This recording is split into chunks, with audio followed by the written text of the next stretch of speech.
Hey, what's up everybody? It's your boy, Charming Man, here to cover, or at least start something for the Breakfast Club. I can't remember exactly what Got That Funk told me, but he said I can make a video about anything. So I've decided, after several days of trying to think of something, I decided for a rather vanilla subject, something that we can all laugh and be hearty with, and that is things that are petty that you really don't like. I'm going to pick 5 and just try and give you some kind of explanation as to why I dislike them, and hopefully, just hopefully, we can all have a great time. And the first one, I think this is probably the most petty of them all, but it's really not in any order, but I do think this is the most petty grievance I have.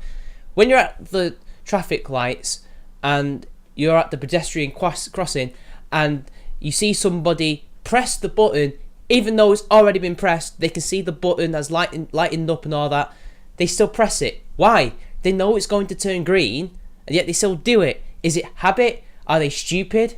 I don't know. This is absolutely ridiculous to me. I just don't get it. I don't do that. I can see it's red, because in Britain, the lights, when it's been pressed, is red. I don't need to do anything else. I just wait, and if there's no traffic, yes, believe it or not, I'm pretty sure jaywalking isn't a crime in this country, and if it is, we never get charged for it. I cross the road. I don't press the button. It's the most stupidest thing I've ever seen. I assume it's just muscle memory and they press it. But I think it's stupidity. I think they just do it because, oh, better make sure it works. So it's going to work. It always works unless there's a technical fault. I think the second one is, and actually I think this is not very petty, but I think it's a little bit petty because these things can be changed nowadays. It's in recent years, like journals and like news websites have been increasingly prone to typos and grammatical errors, and they don't fix them. And if they do, I've obviously missed it because I've only ever read an article once, sadly. Like, look, we live in an era where you have the ability to use a computer to fix your issues most of the time, then you can bring it to your editor and they can probably proofread it. Does no one proofread these articles anymore? Is this a result of just them trying to get it out as quickly as possible and then they miss a few typos? Or are they genuinely terrible? Are they genuinely that bad at English that they write all these typos and even the editors themselves can't even pick them out? That's incredibly annoying. You never used to see this until recently, and even then it was a rare occurrence. Fucking hell. Now, I think some people in the Breakfast Club might not be familiar with this phenomenon, maybe you are, but on Twitter, this is the third one, people always try to shield themselves to you, like if you've got a bit of a following on YouTube or if they like you, and I don't like that because I try not to do that because I just think it's a bit whorish. It's kind of a bit of attention seeking. And they always tag you and the biggest people, so you know they're just trying to go for attention. And it's like, mate, stop. Just using Twitter alone, posting it on there and seeing your followers. If they see that, they'll share it to other people. You don't need to do that because most of those people aren't going to watch your video. They're not going to. Your chances of them watching that is very low because they get that message all the time.